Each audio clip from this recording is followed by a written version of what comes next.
وزیر صحت پنجاب یاسمین راشد اس وقت لاہور میں پریس کانفرنس کر رہی ہیں. شروع ہوئی ہے سب سے کم ہے. جو اس وقت ہمارے ضلع ہیں جن کے اندر زیادہ پازیٹیوٹی ریشیو ہے وہ ملتان ہے، رحیم یار خان ہے اور خانے وال ہے. باقی سارے علاقوں کے اندر 5% سے جو انفیکٹیوٹی ریٹ ہے وہ بہت حد تک بہت کم سے جو انفیکٹیوٹی ریٹ ہے وہ بہت حد تک بہت کم ہو چکا ہے. اور الحمدللہ لاہور کے اندر اس وقت 1.5% ہے جو ہمارے پاس انفیکٹیوٹی ریٹ آیا ہے. انہی چیزوں کو مد نظر رکھتے ہوئے آپ کو پتہ ہے کہ آپ کو پتہ ہونا چاہیے کہ اس وقت ہمارے پاس بیڈز کی کیا سچویشن ہے. جو آپ کو پتہ ہے ایک مسلسل اس کے اوپر بھی ایک وہ چلتی ہے، شور و غل چلتا ہے کہ جی بیڈز نہیں ہیں، آکسیجنیشن نہیں ہے وغیرہ وغیرہ. تو میں آپ کو بتاتی چلی جاؤں کہ جہاں تک پرائمری سیکنڈری ہیلتھ کیئر کا تعلق ہے، جو بیڈز ایلوکیٹڈ ہیں پرائمری ہیلتھ کیئر کے اندر وہ 2897 ہیں اور اس میں سے 410 بیڈز جو ہیں وہ آکیپائڈ ہیں، اور جو وینٹیلیٹرز ہیں وہ 112 ہیں اور ان میں سے 9 وینٹیلیٹرز آکیپائڈ ہیں. اسی طریقے سے اگر آپ وینٹیلیٹڈ بیڈز کی آکیوپینسی ریٹ جو ہے وہ پنجاب بڑے ہسپتالوں میں جو ہمارے ٹیچنگ ہاسپٹلز میں ہمیں دیکھنا چاہتے ہیں تو سب سے زیادہ اس وقت ملتان میں ہے جو تقریباً 67% ہے، ورنہ لاہور میں اس وقت 38% پہ ہم پہنچ چکے ہیں. اپنا راول پنڈی 16% پہ ہے. بھاولپور کیونکہ پھر وہ بھی ساؤتھ کا پروونس ہے، اس وقت جو ہمارے پاس زیادہ انفیکٹیوٹی ریٹس آ رہے ہیں وہ ساؤتھ کے آ رہے ہیں. تو اس وقت بھاولپور کے اندر تقریباً 32% ہے. باقی سارے علاقوں کے اندر الحمدللہ بیڈ آکیوپینسی ریٹ بہت حد تک کم ہو چکا ہے. گجرانوالہ جو آپ کو پتہ کافی ہمیں پریشانی اٹھانی پڑی تھی پچھلے ماہ اس کے اندر، اب اس وقت اس کی بیڈ آکیوپینسی ریٹ جو ہے وہ 20% ہے.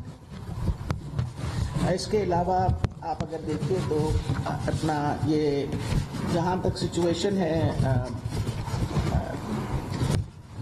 ہائی ڈپینڈنسی جو ہماری یونٹس ہیں یہ انٹینسو کیئر کے علاوہ بات کرنا چاہ رہی ہوں تو اس کے اندر بھی بہت زیادہ کمی آئی ہے.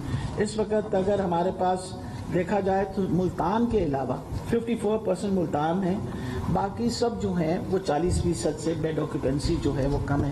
تو اس کا یہ مطلب ہے کہ اوور آل جو داخلہ مریضوں کا ہو رہا ہے ان کی تعداد ایز کمپیئر ٹو جو مریض ڈسچارج ہو رہے ہیں ہاسپٹلوں سے ان کا مقابلہ کیا جائے. جب آپ پلیٹو کی بات کرتے ہیں تو ہم یہ کہتے ہیں کہ جتنے مریض داخل ہو رہے ہیں اتنے مریض گھر کو جا رہے ہیں.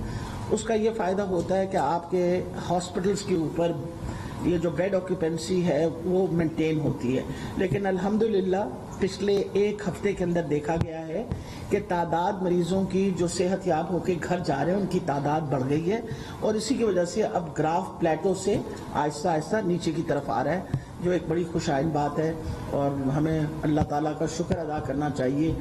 اس کی بڑی مہربانی ہے کہ آپ سب کی کاوشوں کے ساتھ SOPs پہ جو سختی کی گئی ہے، اور الحمدللہ وہ جو ایک ہفتے کی لاک ڈاؤن تھا خاص طور پہ آپ کو پتہ ہے عید سے پہلے ایک ہفتے کا، لوگ ہم سے ناراض تو بہت ہوئے، لیکن آپ دیکھیے آج اس کا فائدہ آپ کے سامنے نظر آ رہا ہے کہ انفیکٹیوٹی ریٹ بہت کم ہو کے اب ہم اس پوزیشن میں ہیں کہ آہستہ آہستہ آپ کے ادارے جو ہیں وہ کھل رہے ہیں.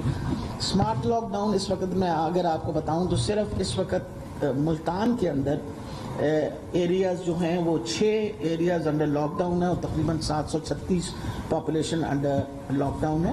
اور یہ ضروری تھے. جہاں تک آپ کو پتہ ہے کہ نان فارماسیوٹیکل انٹرونشن یا NPIs جن کو کہتے ہیں، پروونس وائڈ ساری کمرشل ایکٹیویٹیز کے اوپر ابھی بھی 8 بجے کے بعد بین ہے. 2 کلوز ڈیز جو ہیں ابھی بھی ہم آبزرو کریں گے، یعنی سیٹرڈے سنڈے مکمل طور پہ سب دکانیں وغیرہ آپ کو بند ہوتی ہیں، سوائے خورد و نوش کی اور کھانے پینے کا سامان، اور جو منڈیاں ہیں جہاں کھانے پینے کا سامان آتا ہے وہ کھلی رہتی ہیں. انڈور ویڈنگز کے اوپر کلوزر آف مارکیٹس ہے. آؤٹ ڈور شادیوں کی پرمیشن ہے اور 150 گیسٹ کے ساتھ، اور اسی طرح انڈور ڈائننگ کی بھی کمپلیٹ پابندی ہے لیکن ریسٹورنٹس کے اندر، لیکن آؤٹ ڈور اور ٹیک اوے جو ہے اس کی اجازت ہے. امیوزمنٹ پارکس جو وہ تھے ان کے اوپر کل نظر ثانی ہوئی ہے، اور ہم لوگوں نے خاص طور پہ واٹر سپورٹس اور سوئمنگ پولز جو ہیں ان کو کھلنے کی اجازت دے دی ہے. اور جہاں تک تعلق ہے نارمل ورکنگ آورز کا، وہ 50% ابھی بھی ورک فرام ہوم ہے. سنیماز اور تھیٹرز اس وقت ابھی بھی پروونس کے تھرو بند ہیں، لیکن ان کے بارے میں اس ہفتے کے اندر NCOC نے کوئی ڈیسیجن لینی ہے. اور جو لارج گیدرنگز ہیں انڈور اور آؤٹ ڈور، یہ جو اجتماع کیے جاتے ہیں چاہے وہ مذہبی ہوں سیاسی ہوں، ان پہ ابھی بھی ساری پابندی ہے. اچھا، ابھی بھی سپورٹس کے اوپر کمپلیٹ بین ہے. اور جہاں تک تعلق ہے پبلک ٹرانسپورٹ کا، اس پہ 50% سیٹنگ کیپیسٹی کے مطابق اجازت ہے. انڈور جمز بند ہے، آؤٹ ڈور کی پرمیشن ہے. اور ٹورزم سیکٹر جو ہے اس کو کھول دیا گیا ہے ود دس کنڈیشن کہ آپ نے SOPs کو اسٹرکٹلی جو ہے وہ آبزرو کرنا ہے. اور SOPs جو ہے میرا خیال ہے اب تو ہمیں حفظ ہو جانا چاہیے. بار بار ایک ہی بات ہم کہتے ہیں، ماسک پہن لیجئے. ماسک پہن کے آپ بہت زیادہ بچت کر سکتے ہیں، اپنی بھی اپنی فیملی کی بھی. تو ماسک ایک چھوٹا سا حفاظتی تدابیر ایسی ہے جس کے ساتھ 70 سے 80% لوگ جو ہیں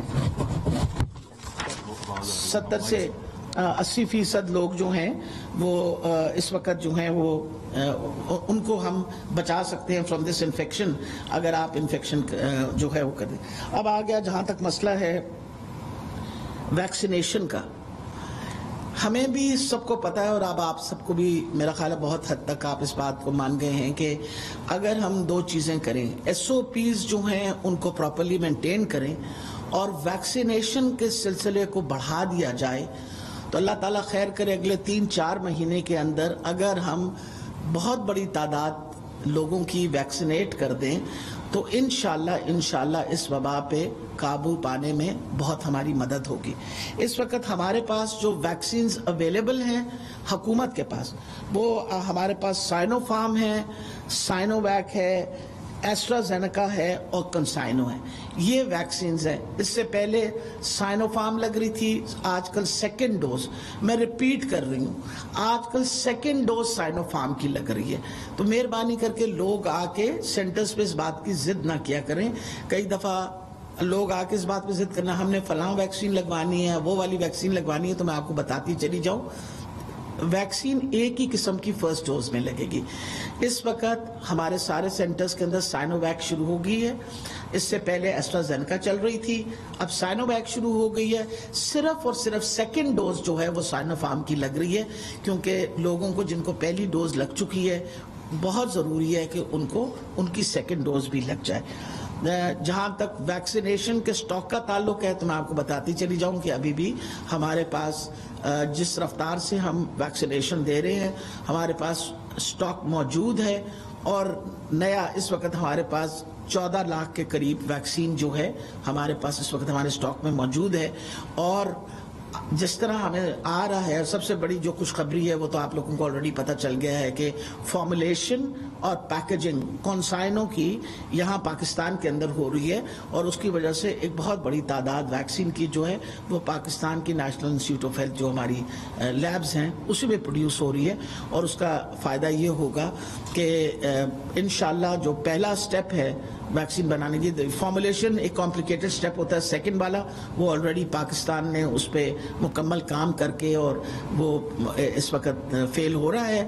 فرسٹ جو ہے وہ انشاءاللہ 3 مہینے کے بعد ویل مین اے پوزیشن کہ ہم اپنی ویکسین خود پروڈیوس کرنا شروع کر دیں گے.